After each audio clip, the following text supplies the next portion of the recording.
Good morning. Just waiting for my slides to come up on the screen. Great. Hi, everybody. My name is Anthony Shaw, and we're going to talk about the language of programming languages this morning. Before we start, about 10 years ago, I was given some coaching on public speaking, and the coach said, there's something really important you need to remember, and that is that your talk should have around 5 to 7 key points. If you go more than 7 points, people will get tired. And they actually did a test to see what happened when you gave people too much information in a talk. And the more information you give them, the more likely they were to eat cake after the talk. So I didn't listen to anything that person said. This talk is in 15 different languages, and there's about 50 key points I want you to remember. But there is plenty of cake in the hall, so you should be able to help yourselves after the session. So my name's Anthony. This is my website. I'm also on Fostodon, which is a Mastodon instance. I'm also on the system known as Twitter. I'm a fellow of the Python Software Foundation and also a fellow of Macquarie University in Sydney. I'm from Australia, originally from England. I do some work on CPython occasionally, but mostly known for two things. One is the book, CPython Internals, which I wrote and is published in a few different languages now. It's available in Korean, in Chinese, and I also found out it's illegally published in Russian as well. But so if you want to buy a copy of that, you can do. So before I came to, this is my first time in Indonesia. It's a pleasure to be here. Thank you so much for inviting me. When I told people back in Australia where I was going, I said I'm going to Yogyakarta. I'm still learning how to pronounce it. That's wrong. And they said, oh, you're going to Jakarta? And I said, no, Yogyakarta. And they're like, where's that? And I was like, it's near Bali. I said, no, how to explain it? And they're like, oh, so it's Indonesia near Bali. And I was like, yeah, kind of. Let's go with that. So, and they also said, when you get there, you've got to try the local food because you need to get to know the local culture. I don't speak any Indonesian, so I was kind of struggling with the names. And I just went to the first place in the airport in Bali. So this was the first cuisine I tried. It was really nice, actually. So I like the Indonesian food. So, okay, so we're going to do a little game now to wake everybody up. This is my first slide. Okay, good. Oh, this will be harder. Oh, a couple. Okay. Georgie knows every language, so she's going to have her hand up on every slide. How about now? Okay, we're going to get a bit harder. How about this one? Yeah, there's a few at the back. How about this one? Okay, good. If you don't, then you're probably going to struggle with this talk because it's mostly in English. So there's a challenge I want to pose to you this morning, which is when you're coding in Python, you don't need to know one language, you need to know two. English and Python. And this isn't just true of Python, it's true of almost every programming language. And this is something I've been thinking about a lot recently because I've been doing more and more work with OpenAI and LLMs in general. So in this talk, I'm going to talk about programming and language and how they're related to each other and how AI is starting to change this, but how we could potentially fall into a trap. So this is the only map that I could find of what languages are spoken in Asia. I spent a long time trying to work out the answer to this question. So I don't know who made this map. It's very simplified. And so if we look at Southeast Asia, for example, it says Thai, Khmer, Vietnamese, Lao, Burmese, Bahasa. And so that was one map that I found with the answer. If we then zoomed in to Southeast Asia, this was another map that I found, which says that Vietnam has 15 languages. I don't know if that's true. And then if we look at another country, which is one that I'm from, This is actually the indigenous language map in Australia. So you probably think that Australia, everybody speaks English. There's actually the indigenous languages is really quite complicated, and there's lots of different languages spoken across the country. But if you also look at what languages people speak in Australia beyond English, it's actually even more complicated because we've got a lot of immigrants in Australia, and there's a lot of people who speak many different languages. And Mandarin is actually the second most spoken language in Australia beyond English. Also, Australians don't necessarily speak English. We speak Australian English, which is a bit different.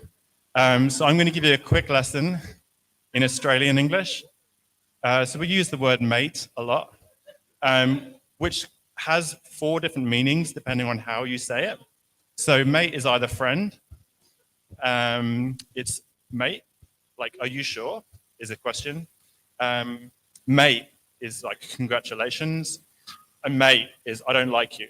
So depending on how it's pronounced and the context, it could mean any one of these 4 things. We also have this really quite strange way of saying yes or no, which is we use nah, which means no. Yeah, nah, which means no. Yeah, nah, yeah, which means yes. And more confusingly, nah, yeah, nah, which means no.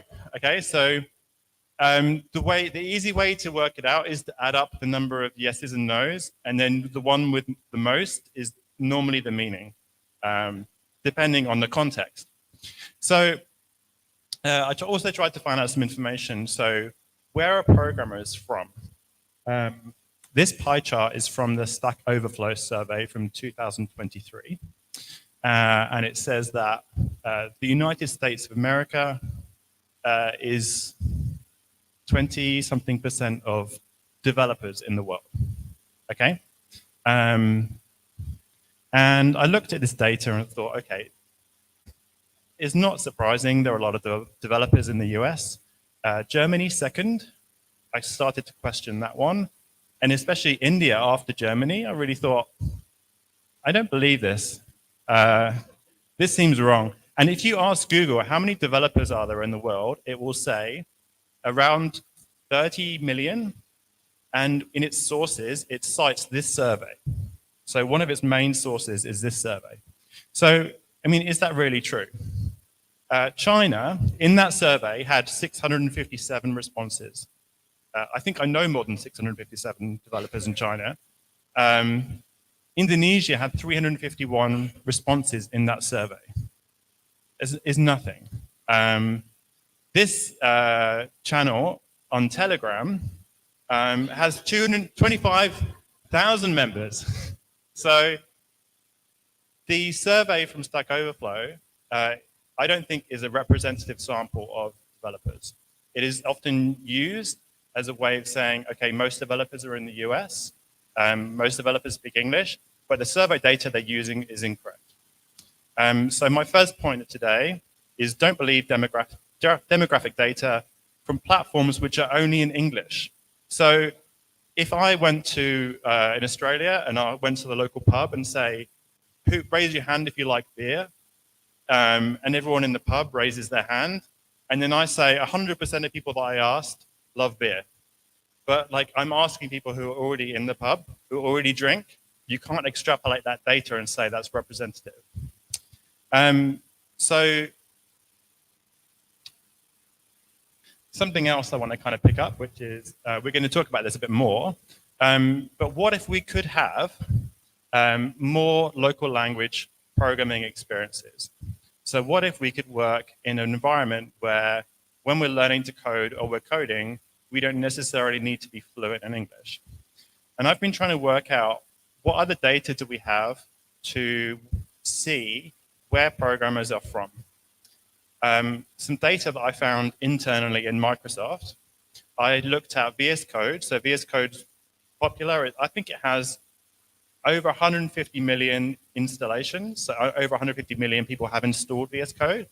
And in VS Code, you can pick the language. There's only a small list of languages, but I looked at the data online and I found that 35 million people have installed the Chinese Simplified Language Pack. So we've gone from 657 in the Stack Overflow survey to 35 million. Okay, it's a bit of a jump. So if I look at this chart, I would say, okay, maybe beyond English, the biggest developer population is Chinese. But we could fall into that trap because this is the only list of languages available in VS Code. And the second option is Japanese, Spanish, Portuguese, Russian. This is the only options. I think that if we added a Hindi pack and an Arabic pack, it would probably be there, but they're just not available. Then also, if you look at programming languages in general, almost every programming language you can think of is documented in English, is written with syntax, which is English. And you think that a lot of these languages were created by people who are American or English or speak English fluently. So I picked the top programming languages and looked at the native language of the person who made it. So Java was made by an American, JavaScript was made by an American, Python was made by Peter van Rossum, who's Dutch, C by an American, Dennis Ritchie, C++, C#, PHP, Ruby, and Lua were all created by people who do not speak English as their first language. But the language was shared and produced in a way that was easy to understand for people who speak English. And it actually goes further than this. 2/3 of all programming languages were created by someone who did not speak English as their primary language. So for 50 years, English has been the default language for communication, design, documentation, and training in programming. And Python is no different. Despite being designed by a Dutchman, for whom English is his second language, Python is targeted for English speakers. So for the rest of this talk, we're going to explore how this happened and what is changing. So why is it that almost all programming languages are designed for native English speakers? Is there a technical reason, or is it because that's just how things happened? So to try and kind of put this together, when you're working in programming, it's really about sharing ideas and knowledge with other people to produce something and make something. Most of the time, you're learning from somebody else, or you're teaching somebody else, or you're trying to get a new skill or a new technology, or you're trying to share your ideas. So you and the other person have got your own ideas and your own knowledge. You might have a lot of knowledge and a lot of experience in the language, or you might just be learning and just starting out. Your ideas might be different to the person you're working with, but each of you have got ideas and knowledge. The challenge becomes how you communicate your ideas and your knowledge with the other person. So if you both speak the same language and you both speak fluently in that language, you can express your ideas and your knowledge fluently. This is not just for programming, this is for every other subject, really. So the challenge becomes when you don't have, you have a shared language. If you speak a different language to the other person, then you have a level of fluency. So your fluency might be as a primary speaker in one language, and you're speaking to someone who speaks it as a second language. So you really have to pass through your communication through this filter. It's almost like a funnel. So if I'm trying to express a complicated technical subject in one language, actually I experienced this recently at Pycon Japan last month. I tried to get the courage to present in Japanese. I've been learning Japanese for 4, maybe 5 years now, and changed my mind at the last minute because I didn't have the courage to do it. It was really hard. And the thing that I wanted to present was quite a complicated technical topic. And when I'm learning Japanese, especially like Duolingo, I can ask for directions for things. But my talk was about tokenization in ChatGPT, which is not one of the things you learn in Duolingo. So I really had to kind of channel what I could explain in English and then try and think how would I express that in Japanese. And I decided it was too hard and I didn't have the courage to do it. So I just presented in English.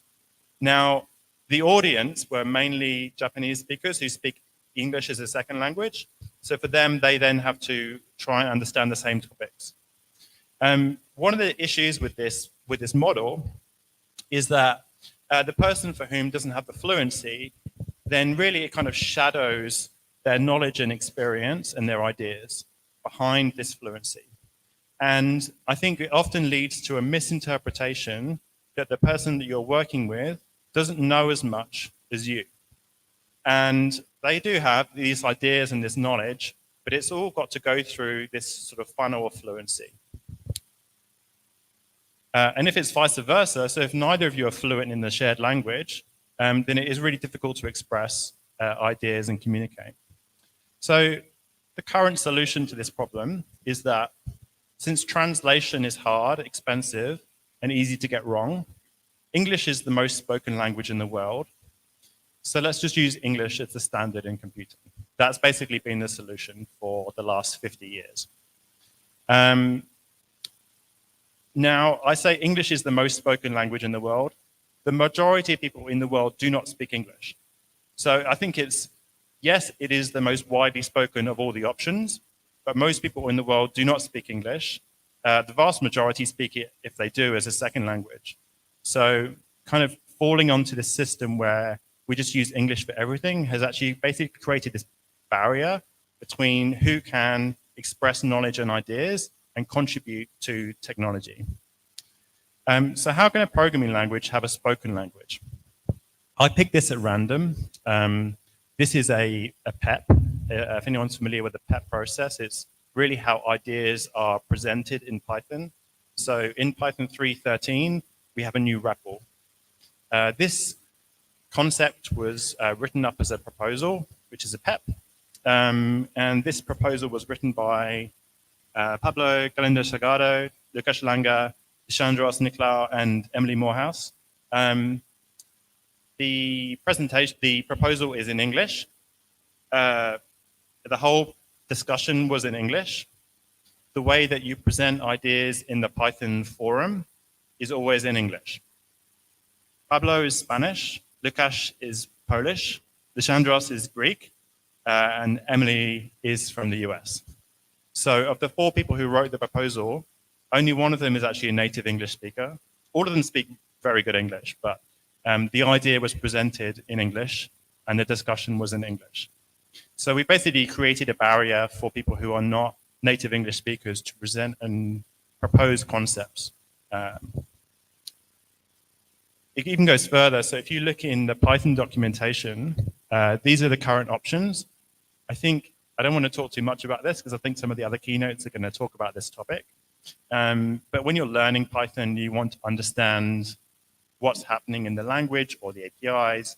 These are your options for the translations today. It is quite limited. There are hundreds of spoken languages in the world, and I think we could improve on this. So far, I've just been complaining. I'm also a native English speaker, so I understand the irony of me complaining about how hard it is to learn technology if you don't speak English. So what would be some alternatives to this? So this one I came across on GitHub, and it's actually not called JavaScript. I think they really missed an opportunity. So I'm going to show you some alternatives because I think we've got time to do a bit of a live demo. Okay, so I'll show you. Okay, this is JavaScript. Now, it actually took some work to get this to even display on my computer for reasons which I'll go into soon. So this is one alternative, is that we could create programming languages which are written and the syntax is for a specific language. There are challenges to that. If I wrote my code like this and I put it on GitHub, the chances of someone understanding my code are probably quite small. So some other alternatives. One we worked on yesterday, actually. So in the sprints, we just implemented this feature yesterday. So in Python, this is a custom version of Python that we wrote yesterday. If we make a common mistake, so if I run that function, okay, we get an error.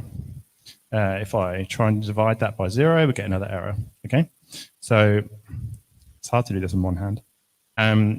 So the thing we did yesterday is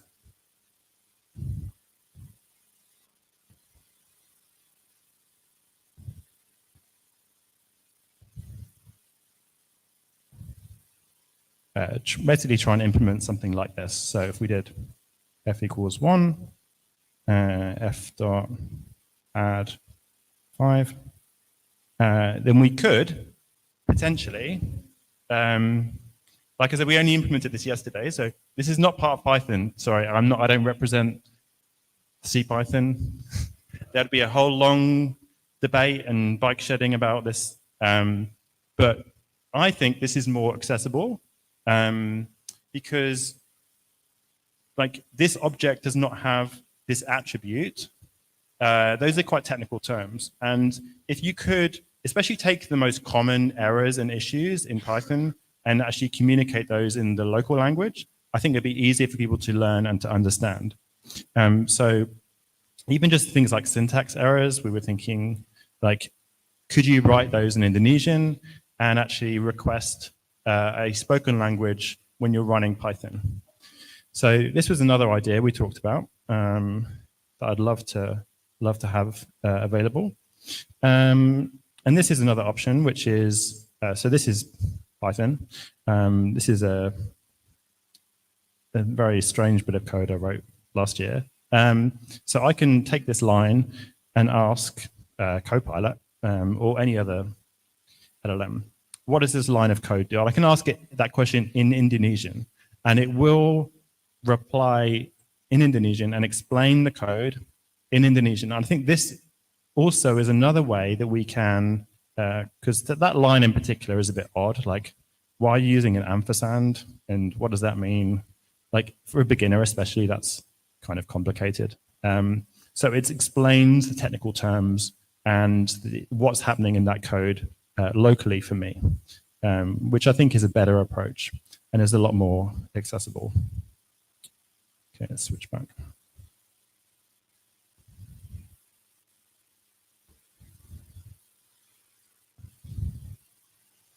Okay, so JavaScript maybe won't happen, but it's a nice idea.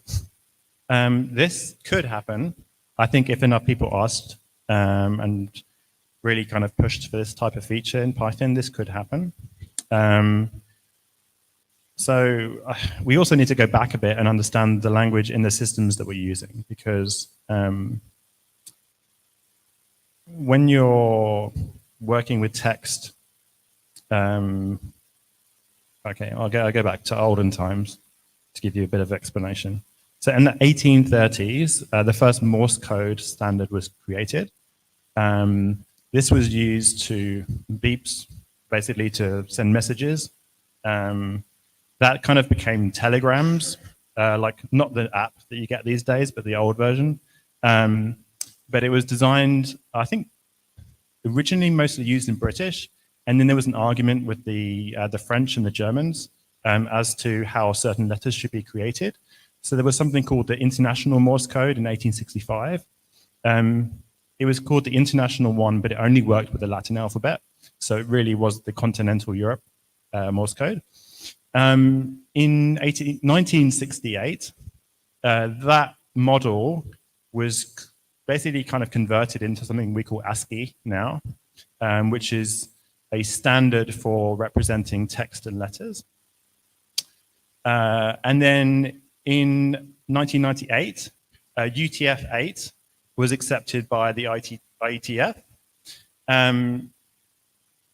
In 2008, Python 3, so originally in Python 2 used ASCII as the default for strings. In Python 3, it became Unicode, and UTF-8 in particular.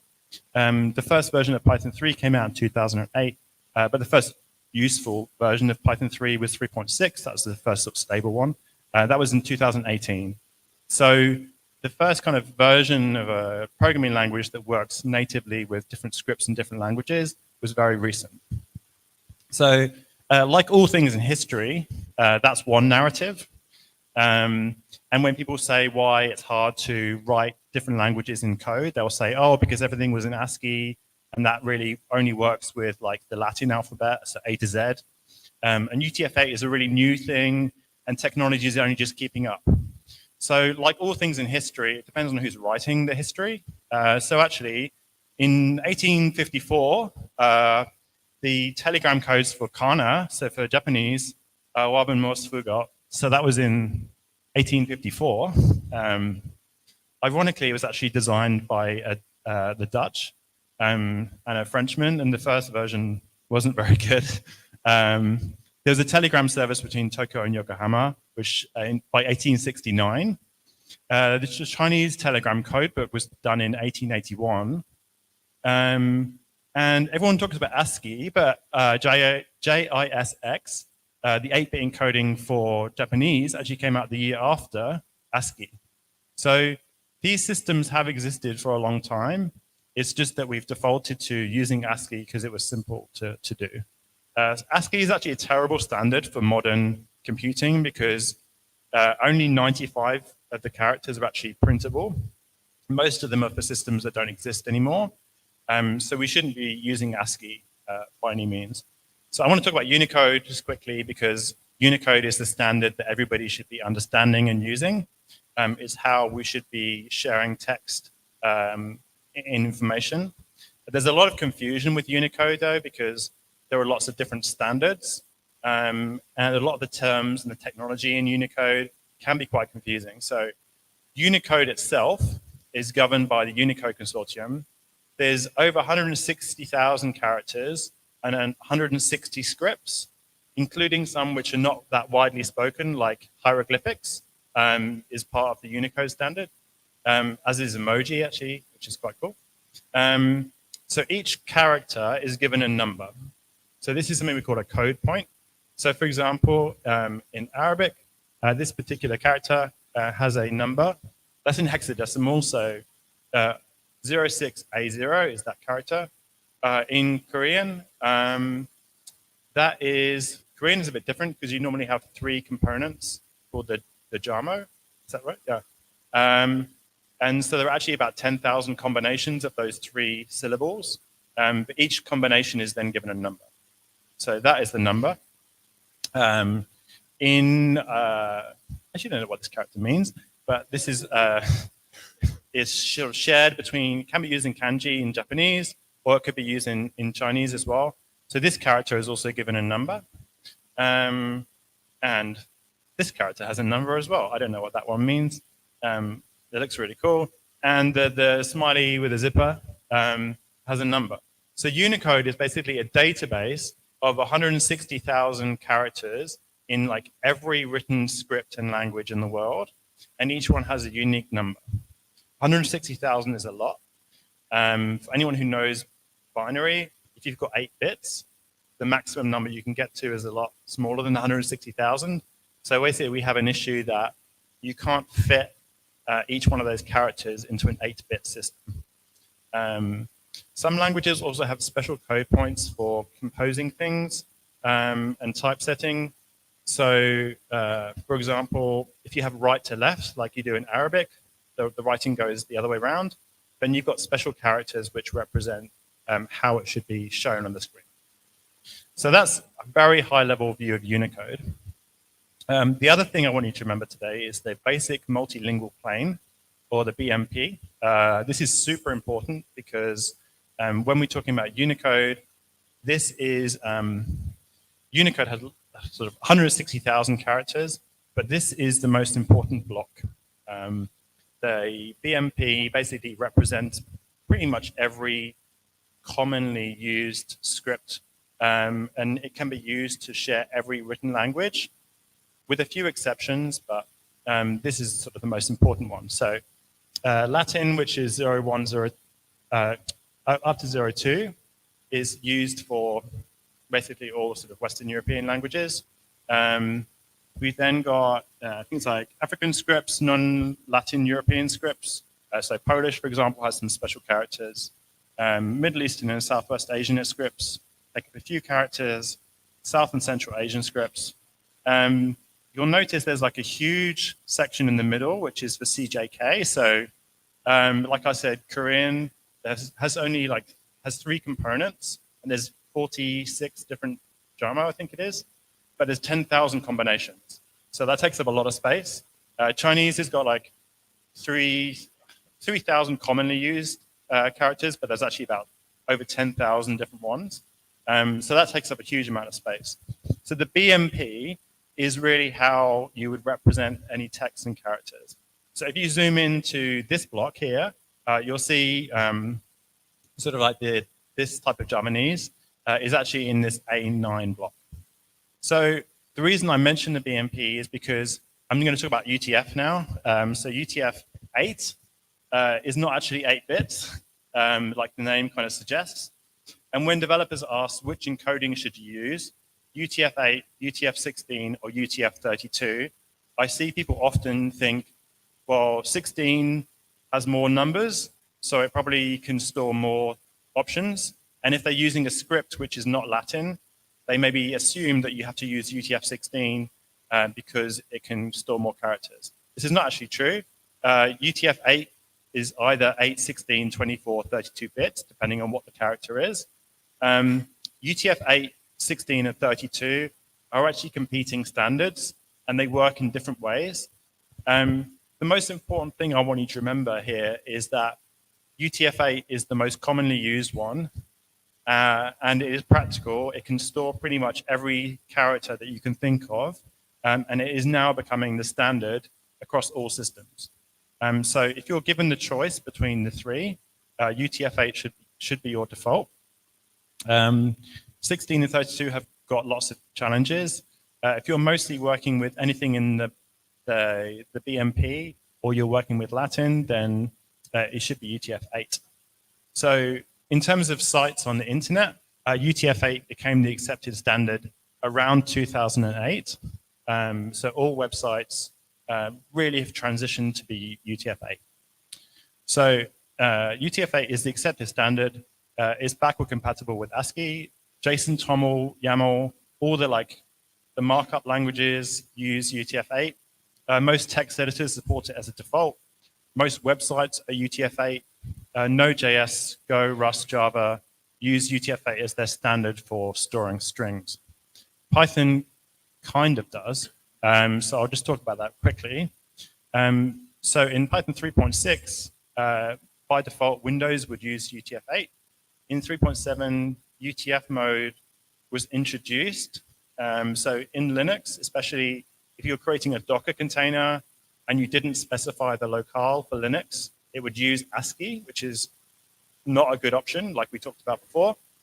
So basically, they introduced this new optional UTF mode, which is that if the user didn't specify the locale, it would use UTF-8. That will become the standard in Python 3.15. So if you're creating Docker containers and using Docker containers, and you've ever seen these really weird errors with encoding or decoding in strings and text, where it's not a Latin character, is probably the reason. And that will become the standard in Python 3.15.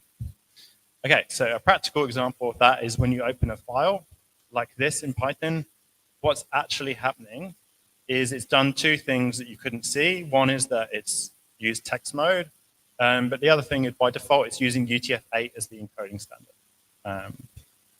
Okay, cool. So that's text encodings and how you would share information. The next thing I want to talk about is large language models and languages. So LLMs, large language models, such as GPT, Claude, Llama, there's lots of language models now, were created.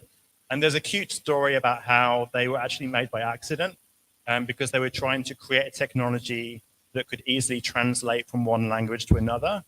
And they built these models to basically do language translation. And then they started asking them questions in one language, and it would respond so convincingly as a human. They were like, wow, we've made something by accident that kind of feels like it's really, really intelligent. So I don't know if you've heard that story before. It's kind of true, but there are a lot of caveats. So we'll talk about those. Large language models are really large English language models because, okay, so GPT, I'll talk about it in more detail. But so if you're really interested in this topic, there's 2 papers I want you to have a look at. They're not that long, and they're quite easy to read. They are in English. So the first one is called The Curse of Multilinguality. This was a paper from a few years ago that talks about one of the challenges with making a GPT that can understand multiple languages. And another paper that I'll just include some information about is called the Miracle Bench paper. Mirage Bench. So Miracle is like a benchmark that we use for comparing GPTs and how good they are understanding other languages. And I'll give you, go into detail. So this one, it's actually quite hard to see, sorry. I'll explain it. So this paper was used to compare all of these models that are being shared around. So like large language models, small language models. Most of the tests that people use and all the papers about working with GPTs are using test data which is in English. Okay, so the big issue is that when you test how smart is the GPT, how easy, how well can it respond to my question, how many facts can it recite, how well can it look up things, all of those benchmarks were written and designed in English. When you write that same benchmark in another language, the results are drastically different. So this paper, which I referred to, basically compares all the GPTs and how well they perform in other languages. If you use French and German, they generally perform pretty well. 65% of the internet is in English, and most of the GPTs were trained on information which is on the internet. So they were mostly trained on text in English. So you'll probably find that when you use them in other languages, they don't respond as well as fluently as they would in English. And there's a couple of reasons for this. One is that all of these models have something called a byte pair encoding. So they don't actually read text, they read tokens. And so when you send a message to ChatGPT, it will convert your message from the text that you've written into tokens. And for example, GPT 3.5 has 100,000 tokens. So that's its database of possible words or bits of words. So if I give it this sentence here, it actually breaks those up into numbers. So the word sum is a number, African is a number, animals is a number. So it basically tokenizes that message. And then that's how the AI understands that bit of text and tries to predict what the answer is. If I gave it that same sentence in Indonesian, I think this is right. Certainly helped me yesterday. You'll see actually where it splits the words is a bit strange. So like here, it said sum is a word, African is a word, animals is a word. I actually spelled hippopotamus wrong on purpose to see what it would do. But if we write that same thing again, it splits it up into really odd places. And that's because it was taught and trained primarily in English. It can understand other languages, but it doesn't do so to the same level of fluency. So with the byte pair encoding in GPT, frequently occurring words have a unique identifier of a number. Some words are made up of multiple tokens, and spaces precede most words, so they're included in the token. So I said there are 100,000 tokens in GPT. 96% of those are in ASCII. So 96% of the tokens in the GPT database are mostly either code, like Python, JavaScript, stuff like that, or English words. So the remaining 4% is the text that it can understand from other languages. So what you find with these models is that when you talk to them in other languages, they don't respond in the same way. So BPE is the technology that we use for this. It's reversible, lossless, it works on nonsense. However, so we take text, we give it to the encoding, and it gives us tokens back. So this is kind of one of the core technologies with GPT. But if you compare different languages, then the number of tokens that it creates for the same bit of information can be drastically different. One of the worst ones that I found was Hindi. That can be up to 10 times more tokens, the same sentence.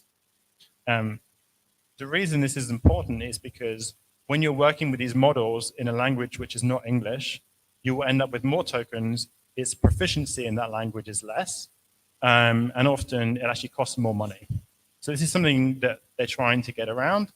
The Miracle Bench paper, so many people have complained about this recently, that GPT-4o, the model which only came out 3 months ago, if you go to the technical details in the release notes, down at the bottom, it actually mentions that benchmark, because one of the things they changed is that they went from 100,000 tokens to 200,000, and a large portion of those new tokens are for non-English words.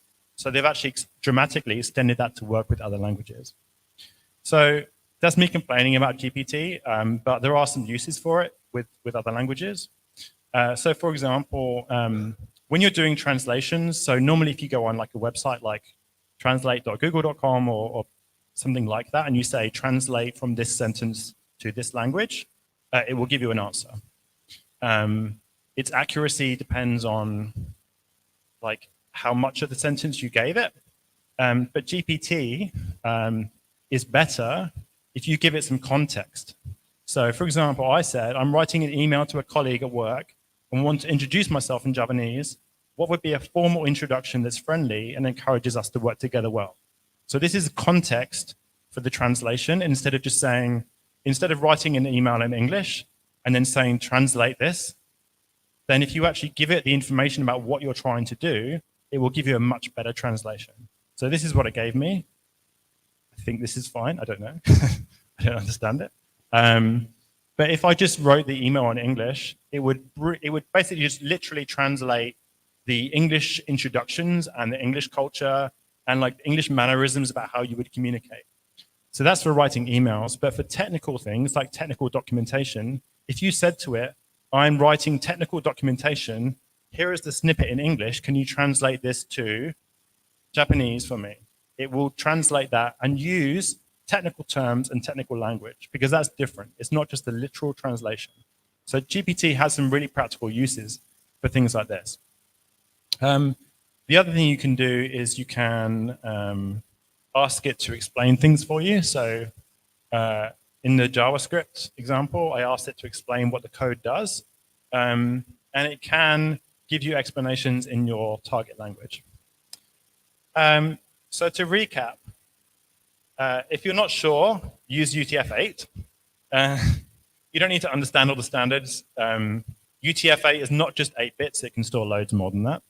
Look at the benchmark paper if you are researching AI or LLMs. It's really, really interesting, and try and understand like what it does with different languages. Remember that GPT costs more money in non-English scenarios. They are trying to fix that. 4.0, that changed massively. It's actually about 10 times cheaper for some languages than it used to be. Try and use context when you're doing translations. So explain to the GPT why you want to translate and what the audience is, and it will give you a much, much better answer. And then some things I want you to take away from this talk. So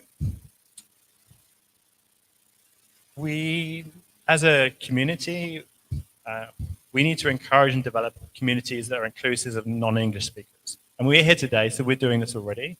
But this needs to happen generally in Python, because Python is a really accepting place and it's a really accepting community. And I would actually assume that the majority of Python developers are not native English speakers. So we shouldn't go into the conversation assuming that they are natively English speakers. We need to develop more tools and resources for non-English speakers, whether they're documentation, code, languages. When people submit issues to my GitHub projects, sometimes people submit issues that are not in English. I'm fine with that. Like, there's a translate button in GitHub.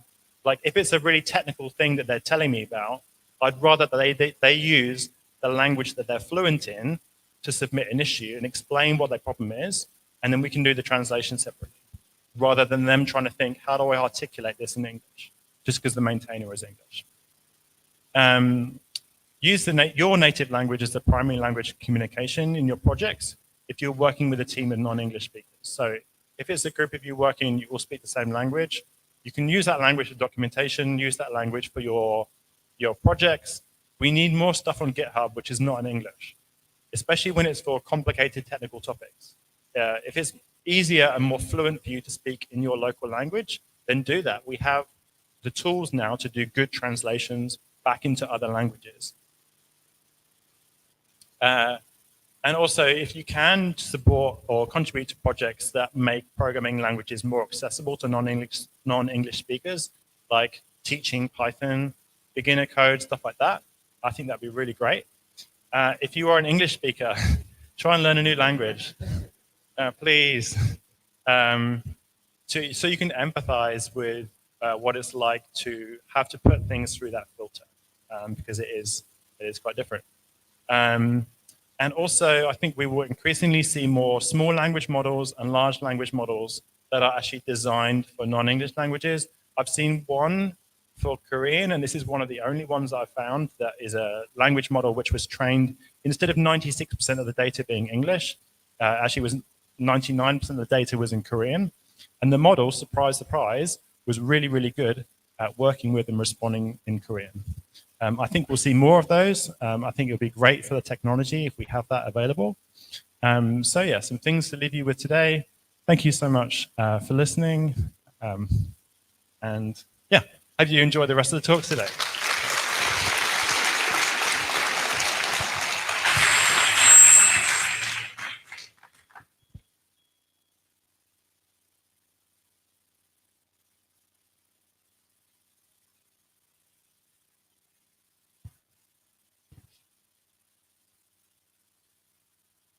Any questions?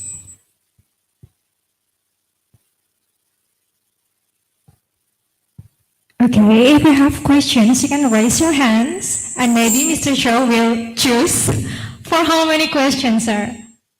How many questions? How many we have time for? Oh, okay. Okay, you can raise your hands, please. Oh, okay.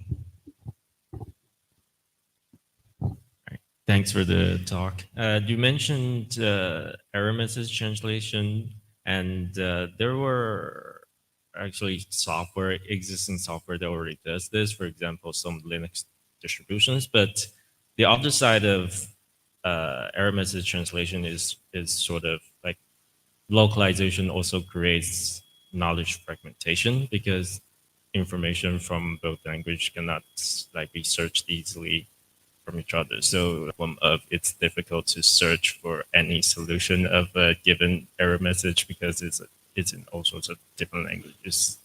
So do you have any thoughts on the problem, and what are the possible solutions? Yeah, someone else asked this yesterday, actually. They said, if the error, you might have written code which checks that the exception message is a particular string. You shouldn't do that, but people do. So if you wrote it in a different language, it would not pass that code. I think, but possibly what we could do is to share both, is to have both strings, so an English one and a localized one, or for sort of give you the option of just like displaying it, or kind of a different way of kind of mirroring both information, so you can actually still copy and paste the English one. Because if you don't know what the error means and you want to quickly look it up online, you're probably going to get much more matches if you copy the English error than you would for another language. So I think, yeah, possibly displaying both, or having a way of copying the original error message from the original language. I'm not sure how that would happen, but I think that's probably the solution. Thank you. Maybe we can get one more question, okay? Okay. That one, sorry. Okay, my name is Abdul Rahim. I am lead Tangerang Python.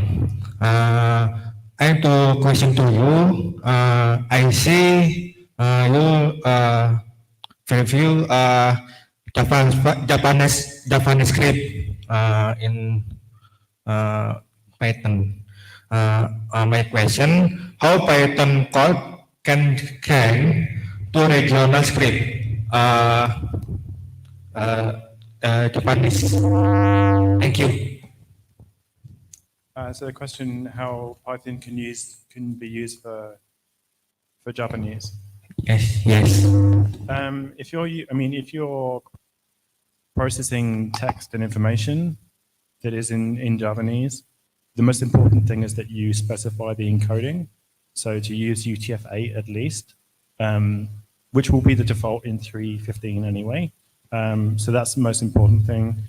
I think that one of the other keynotes is going to talk about documentation today as well. So talk about potentially documentation being available, maybe not in Japanese, but in Bahasa. We'll see.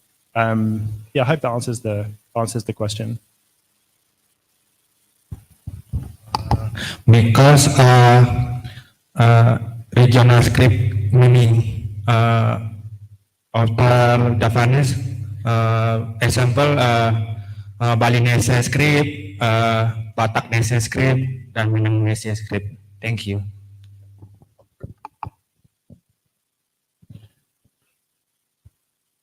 Aliadi. Okay, thank you very much. Because we still have one more speaker, so maybe we can continue. Thank you very much, Mr. Anthony Cho.